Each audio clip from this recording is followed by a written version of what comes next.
હજી તો ચોમાસું શરૂ નથી થયું અને કડીની આવી હાલત હોય તો હું સમજુ ત્યાં સુધી જ્યારે ધોધમાર વરસાદ પડશે ત્યારે શું થશે. ભૂતકાળમાં 6-7 માણસો અહીં ડૂબી ગયા હતા, મરી ગયા હતા.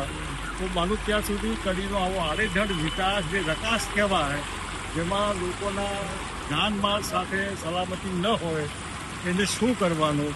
આટલા વરસાદમાં જો રસ્તા બંધ થઈ જતા હોય, લોકોના ઘરમાં પાણી ઘૂસતા હોય, તો ભવિષ્યમાં મેલેરિયાનો રોગચાળો વગેરે વગેરે.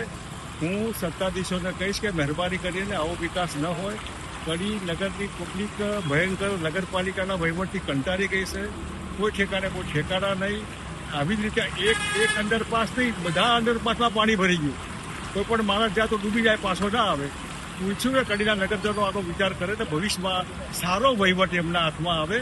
અને જે કંઈ અત્યારે હાલ સત્તાધીશો હોય આની ચિંતા કરે.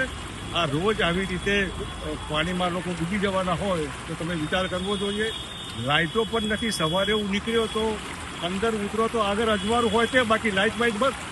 કોઈ પણ વાહન ભીટકાઈ જાય, ગમે ત્યાં જાય.